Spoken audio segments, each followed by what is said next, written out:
Master जी ने कांपती आवाज में कहा, क्योंकि साधना को मरे हुए 42 साल हो चुके हैं। जय श्री राम दोस्तों, कैसे आप सब। स्वागत है आपका RK चैनल पर। तो आज की स्टोरी है दोस्तों अप्सरा साधना पर। तो आज की स्टोरी काफ़ी इंटरेस्टिंग है दोस्तों, जिसमें लव, हॉरर प्लस सस्पेंस है और कुछ अहम रोल है जिसके बारे में आपको बता देता हूँ। आरव 19 साल का कमज़ोर, शांत और गरीब लड़का। साधना रहस्यमय अप्सरा, जिसकी खूबसूरती के पीछे एक भयानक राज छिपा है। राघव आरव का स्कूल का दोस्त। माँ आरव की एकमात्र अपनी। मास्टर जी गांव के पुराने शिक्षक और तांत्रिक देवता जो साधना के अतीत के गवाह हैं।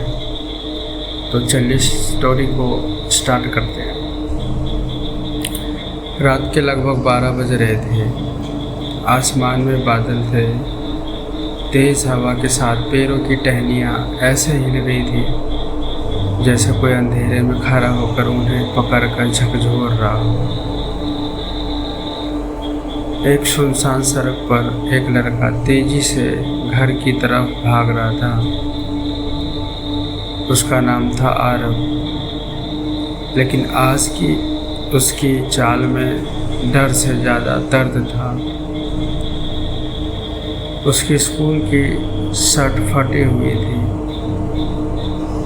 होठों से खून निकल रहा था और हाथ में उसकी किताबें थी जिनके पन्ने बारिश से भीग चुके थे। आरव बार बार पीछे देख रहा था, लेकिन पीछे कोई नहीं था। वह रुका, सांस लेने लगा, फिर धीरे से बोला, मुझे कोई नहीं समझता। आंखों से आंसू निकल पड़े। उसे आज फिर स्कूल से सब ने कमज़ोर कहकर उसका मजाक उड़ाया था।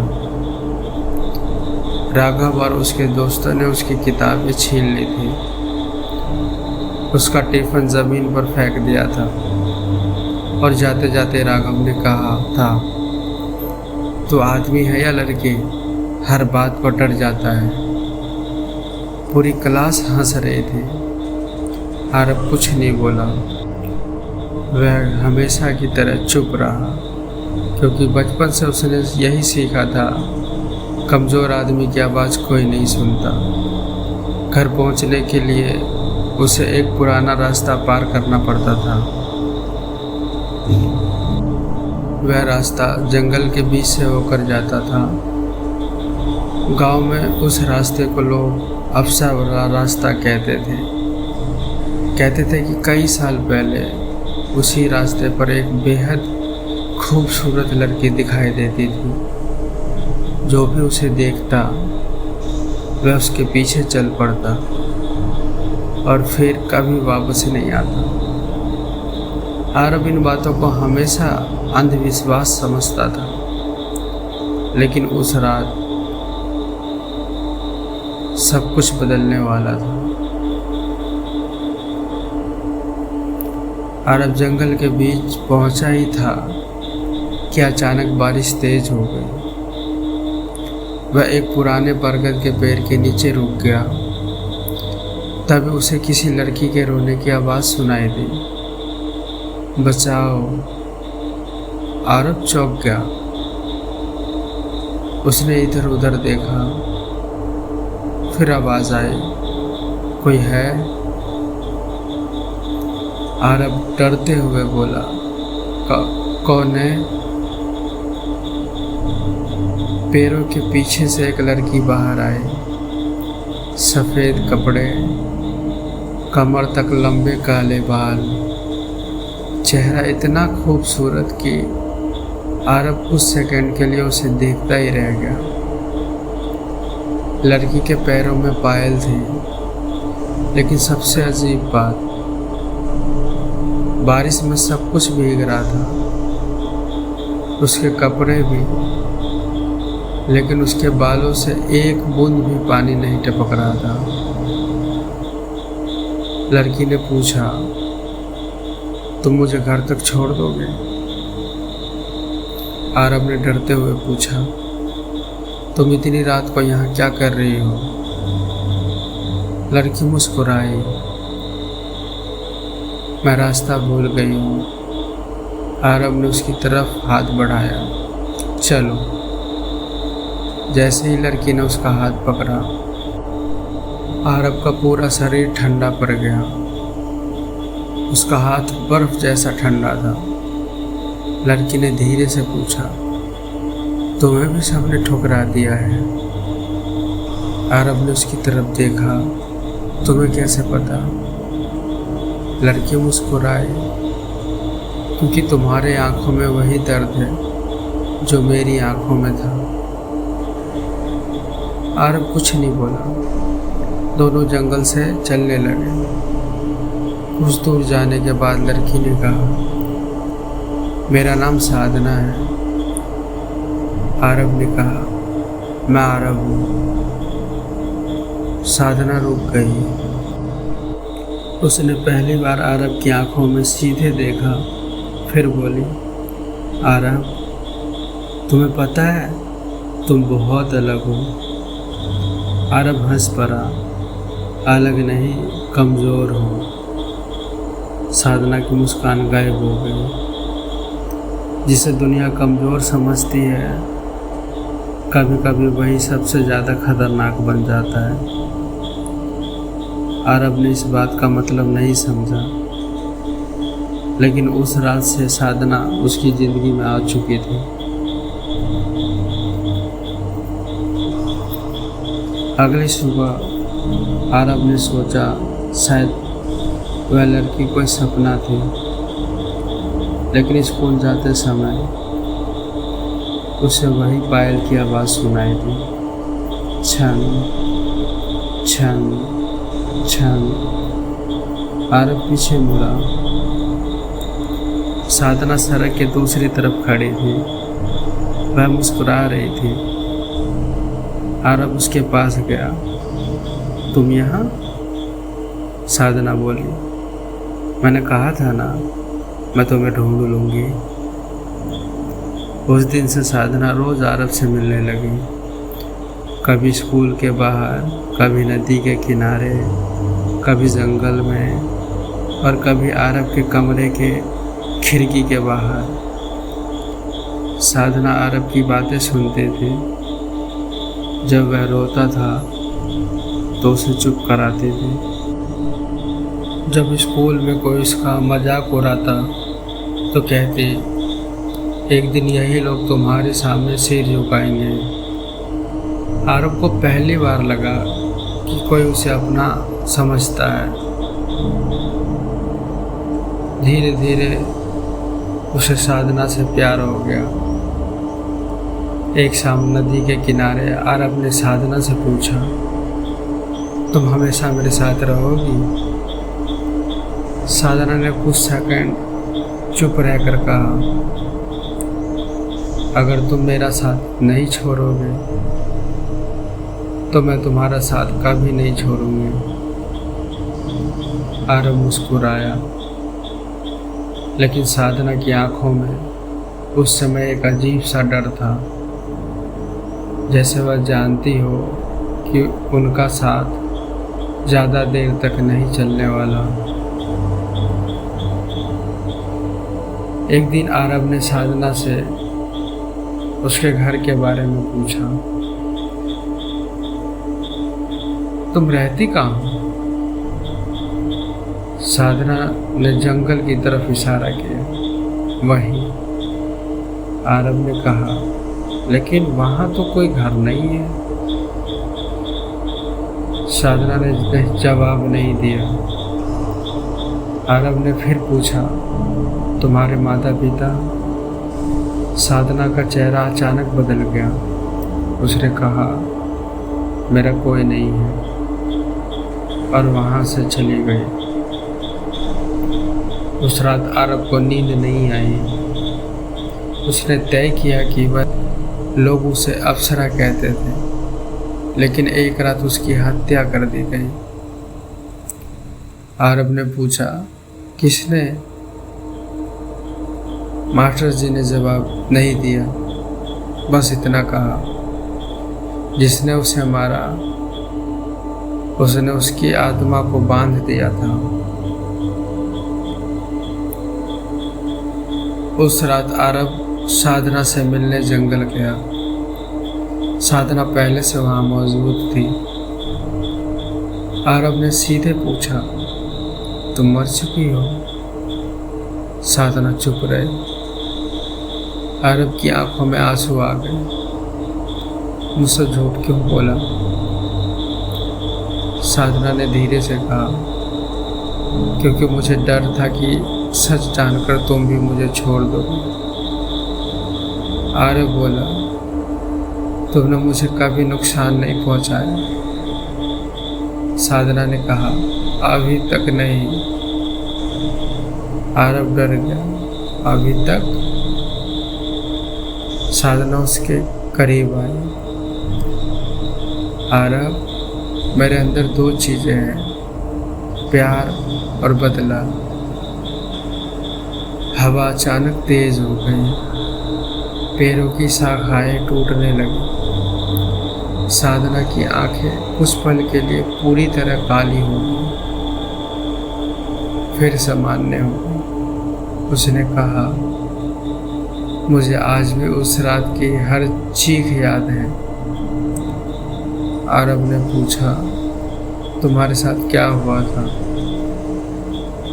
साधना ने आंखें बंद कर ली और कहानी शुरू हुई। 42 साल पहले साधना इसी गांव में रहती थी। वह गरीब थी, लेकिन बेहद खूबसूरत थी। गांव का सबसे अमीर आदमी वीरेंद्र ठाकुर उससे शादी करना चाहता था। साधना ने मना कर दिया, क्योंकि वह किसी और से प्यार करते थे। वीरेंद्र ने बदला लेने की कसम खाई। एक रात साधना को जंगल में बुलाया गया। उसे कहा गया कि उसका प्रेमी वहाँ उसका इंतजार कर रहा है, लेकिन वहाँ कोई नहीं था। वहाँ वीरेंद्र और उसके 3 आदमी खड़े थे। उन्होंने साधना को पकड़ लिया। साधना ने बहुत कोशिश की, लेकिन वह अकेली थी। उस रात उसकी हत्या कर दी गई। मरने से पहले साधना ने आखिरी बार आसमान की तरफ देखा और कहा,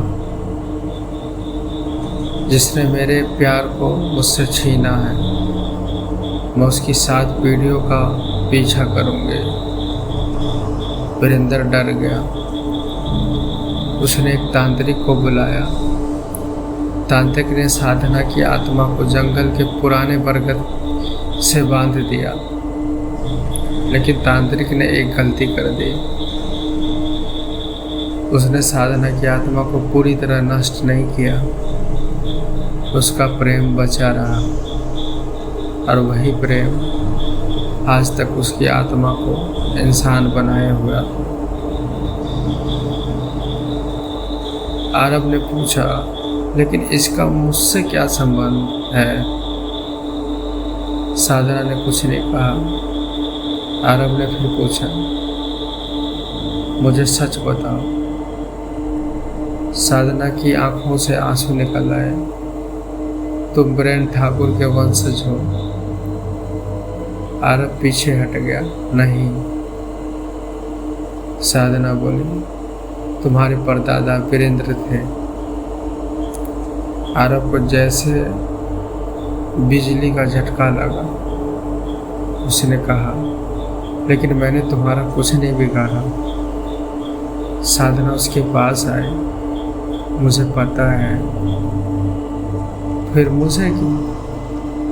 साधना बोली, क्योंकि तुम उस परिवार के पहले इंसान हो जिसमें मुझे इंसानियत दिखाई दी। आरब की आंखों में आंसू थे। साधना ने उसका हाथ पकड़ लिया। इसलिए मैं तुम्हें मारना नहीं चाहती। आरब ने पूछा, और अगर तुमने मुझे नहीं मारा तो? साधना ने कहा, तो कोई और तुम्हें मारेगा।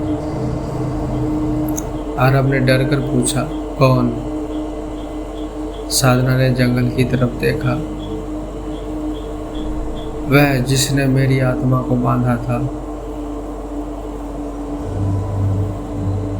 आरब ने सोचा था कि साधना ही सबसे बड़ा खतरा है, लेकिन असली खतरा कुछ और था। तांत्रिक देवदत्त, वह मर चुका था, लेकिन उसकी आत्मा भी उसी जंगल में बंधी थी। देवदत्त ने साधना की आत्मा को बांधा था और अब वह चाहता था कि आरब की जान लेकर उस शराब को पूरा किया जाए। क्यों? क्योंकि वीरेंद्र की 7वीं पीढ़ी के खून से ही साधना की आत्मा पूरी तरह मुक्त हो सकती है। आरब वही 7वीं पीढ़ी था। अगर आरब की हत्या हो जाती तो साधना हमेशा के लिए एक खूंखार आत्मा बन जाती, और अगर आरब बच जाता तो साधना आज़ाद हो सकती। लेकिन इसके लिए एक कीमत थी। आरब को साधना से अपना सच्चा प्यार साबित करना था। अगले दिन स्कूल में राघव ने फिर आरब का मजाक उड़ाया। उसने आरब को धक्का देकर कहा, क्या हुआ? आजकल बहुत बहादुर बन गया है। आरब चुप रहा। राघव ने उसे थप्पड़ मारने के लिए हाथ उठाया, लेकिन उसका हाथ बीच में ही रुक गया। राघव के पीछे कोई खड़ा था, सफ़ेद कपड़ों में, लंबे बालों में वाली एक लड़की, साधना। राघव ने उसे नहीं देखा, लेकिन उसके चेहरे पर अचानक डर आ गया। उसे लगा जैसे कोई उसकी गर्दन के पास फुसफुसा रहा हो। उसे दोबारा हाथ लगाया तो राघव कांप गया। अचानक स्कूल की सारी लाइटें बंद हो गई। जब लाइट वापस आई, राघव जमीन पर पड़ा था। उसकी गर्दन पर 5 काले निशान थे और दीवार पर खून से लिखा था, आरब को मत छूना। पूरे स्कूल में अफरा तफरी मच गई। आरब समझ गया अब साधना सिर्फ उसकी रक्षा नहीं कर रही, वह बदला लेना शुरू कर चुकी थी। उस रात आरब साधना से मिलने गया। वह गुस्से में था। तुमने राघव को क्यों मारा? साधना ने कहा, मैंने उसे नहीं मारा। आरब चौंका। तो किसने मारा? साधना ने धीरे से कहा, देवदत्त। आरब बोला, वह क्या चाहता है? साधना बोली, तुम्हें मुझसे नफरत करवाना। आरब समझ नहीं पाया। साधना ने कहा, अगर तुम मुझसे डर कर मुझे छोड़ दोगे तो मेरा प्यार खत्म हो जाएगा, और जब प्यार खत्म होगा मैं पूरी तरह अप्सरा बन जाऊंगी। आरब ने पूछा, और फिर? साधना की आंखें लाल हो गई। फिर मैं तुम्हें खुद मार दूंगी। आरब कुछ नहीं बोला। कुछ सेकंड के बाद उसने साधना का हाथ पकड़ लिया। मैं तुम्हें छोड़कर नहीं जाऊंगी। साधना रोने लगी। तुम नहीं जानते आरब, तुम किस चीज़ से प्यार कर रहे हो। आरव बोला, मुझे तुम्हारे अतीत से प्यार नहीं, मुझे तुमसे प्यार है। साधना ने पहली बार उसे गले लगा लिया, लेकिन उसी समय जंगल के अंदर से एक भयानक आवाज आई, आरव। दोनों अलग हो गए। देवदत्त जाग चुका था। आधी रात का मंदिर। साधना ने आरव को जंगल के अंदर एक पुराने मंदिर में पहुंचाया। मंदिर के अंदर एक टूटी हुई मूर्ति थी। मूर्ति के नीचे एक पुराना संदूक रखा था। साधना ने कहा, इसमें मेरे शराब की आखिरी निशानी है। आरव ने संदूक खोला। अंदर एक पुरानी पायल थी। साधना बोली, यही पायल मेरे मरने के बाद मेरे पैरों में बांधी गई थी। इसमें देवदत्त की शक्ति कैद है। आरव ने पायल उठाई, तभी मंदिर का दरवाजा अपने आप बंद हो गया। धड़ाम। एक भारी आवाज गूंजी, तुम दोनों को लगता है तुम मुझे हरा सकते हो। देवदत्त की परछाई दीवार पर दिखाई दी। साधना आरव के सामने खड़ी हो गई। देवदत्त हंसा। साधना, तो अप्सरा बनने से भाग रही है। साधना बोली, मैं इंसान बनकर मरना चाहती हूँ। देवदत्त बोला, अब बहुत देर हो चुकी है। अचानक आरव हवा में उड़ गया। उसका शरीर मंदिर की छत से टकराया। साधना चीख उठी, आरव। देवदत्त ने कहा, या तो इसे बचा ले या अपना बदला पूरा कर। साधना की आंखें लाल हो गई। उसके बाल हवा में उड़ने लगे। उसका चेहरा धीरे धीरे भयानक होने लगा। आरव ने दर्द में कहा, साधना, मेरी तरफ देखो। साधना रुक गई। आरव बोला, तुम वो नहीं हो जो देवदत्त तुम्हें बनाना चाहता है। साधना की आंखों से आंसू बहने लगे और उसी पल देवदत्त की शक्ति कमजोर होने लगी।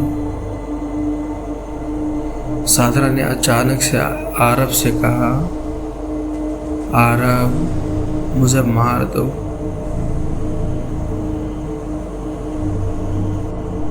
आरव स्तब्ध रह गया। क्या? मुझे मार दो, यही एक रास्ता है। आरव ने सिर हिलाया। नहीं। साधना चिल्लाई, अगर तुम मुझे नहीं मारा तो मैं तुम्हें मार दूंगी। उसकी आंखें पूरी तरह काली हो गई। वह आरव की तरफ बढ़ी। आरव पीछे हटता गया, लेकिन उसने हमला नहीं किया, बस खड़ा रहा। साधना ने अपने हाथ उसके गले पर रख दिया। आरव की सांस रुकने लगी, लेकिन उसने फिर कहा, मुझे तुम पर भरोसा है। साधना का हाथ कांपने लगा। उसकी आंखों से आंसू निकलने लगे। वह चीखी, भाग जाओ।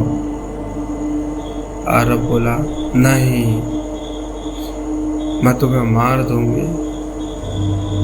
तुम मार दो, लेकिन मैं तुमसे नफरत नहीं करूंगा। साधना का चेहरा अचानक बदल गया। उसके अंदर का अंधेरा टूटने लगा और उसी समय देवदत्त चीखा, नहीं। मंदिर की दीवारें कांपने लगी।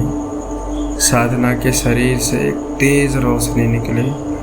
उसके पैरों की पायल जमीन पर गिर गई। और पहली बार साधना के पैर जमीन को छू रहे थे। वह आज़ाद हो चुके थे। देवदत्त की आत्मा पूरी तरह चीख रही थी, तुमने मेरा शराब तोड़ दिया। साधना ने उसकी तरफ देखा। अब उसके चेहरे पर डर नहीं था, सिर्फ शांति थी। उसने कहा, नहीं देवदत्त, मेरा प्यार जीता है। देवदत्त ने आखिरी हमला किया। पूरा मंदिर अंधेरे में डूब गया। आरव ने साधना का हाथ पकड़ लिया। दोनों ने आंखें बंद कर ली। कुछ सेकंड बाद सब शांत हो गया। जब आरव ने आंखें खोली, देवदत्त गायब था। मंदिर की दीवार पर लिखा था, सच्चा प्यार आत्मा को बांधता नहीं, आज़ाद करता है। सुबह हो चुकी थी। सूरज की पहली किरण जंगल में उतर रही थी। साधना मंदिर के बाहर खड़ी थी। अब वह बिल्कुल सामान्य लड़की जैसी दिख रही थी। न लाल आंखें, न डरावना चेहरा, न कोई परछाई। आरव उसके पास गया। अब तुम आज़ाद हो। साधना मुस्कुराई। हाँ। आरव ने उसका हाथ पकड़ लिया, लेकिन साधना ने धीरे से हाथ छुड़ा लिया। एक बात है आरव। क्या? साधना, मैं अब इस दुनिया में ज़्यादा देर नहीं रह सकती। आरव की आंखें भर आई। नहीं, साधना बोली, मेरी आत्मा को आज़ादी मिल गई है, अब मुझे जाना होगा। आरव ने कहा, मैं तुम्हारे बिना कैसे रहूँगा? साधना मुस्कुराई। जिस लड़के को पूरी दुनिया कमज़ोर समझती थी, वही आज मेरे लिए सबसे मजबूत निकला। वह आरव के करीब आई, उसके माथे को चूमा और बोली, जब भी तुम्हें लगे कि तुम अकेले हो, आसमान की तरफ देख लेना। धीरे से उसका शरीर धुंधला होने लगा। आरव उसे पकड़ने की कोशिश करता रहा, लेकिन उसके हाथ खाली रह गए। साधना गायब हो चुकी थी, सिर्फ उसकी पायल जमीन पर पड़ी थी। 6 महीने बीत गए। आरव अब पहले जैसा कमजोर लड़का नहीं था। वह स्कूल में पढ़ाई करने लगा। लोग अब उसका मजाक नहीं उड़ाते थे। राघव भी बदल चुका था। आरव ने साधना को कभी भुलाया नहीं। हर रात वह आसमान की तरफ देखता, लेकिन साधना कभी वापस नहीं आई। एक रात बारिश हो रही थी। आरव अपनी खिड़की के पास बैठा था। अचानक उसे वही आवाज सुनाई दी, छन छन छन। उसका दिल जोर से धड़कने लगा। वह धीरे से खिड़की के पास गया। बाहर कोई नहीं था। फिर आवाज पीछे से आई, आरव। वह पलटा। कमरे में कोई नहीं था। आरव ने डरते हुए कहा, साधना। अचानक कमरे की सारी लाइटें बंद हो गई। खिड़की अपने आप खुल गई। तेज हवा अंदर आई और आईने पर अपने आप उंगली से शब्द लिखने लगे, मैं गई नहीं हूँ। आरव का चेहरा सफ़ेद पड़ गया। फिर आईने पर दूसरा वाक्य लिखा, मैं तुम्हारी रक्षा कर रही हूँ। आरव की आंखों से आंसू निकल गए। वह मुस्कुराया, मुझे पता था तुम वापस आओगी।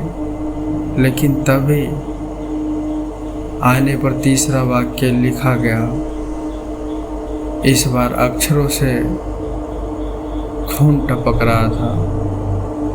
लेकिन अब खतरा तुम्हारे लिए नहीं। आरव ने पूछा, फिर किसके लिए? कुछ सेकंड तक कोई जवाब नहीं आया। फिर धीरे धीरे आईने पर एक नाम लिखा,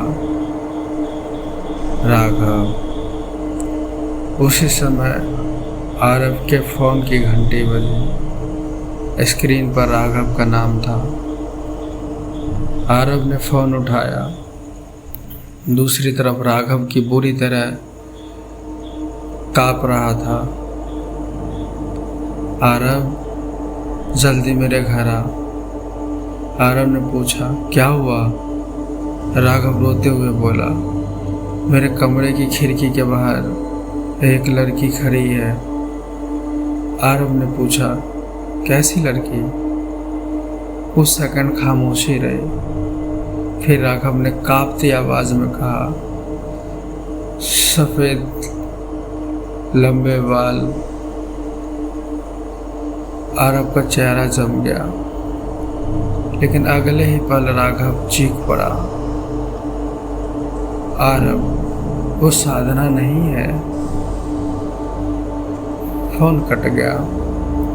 कमरे में फिर वही पायल की आवाज गूंजी, छन छन छन। आरव ने धीरे से पीछे देखा।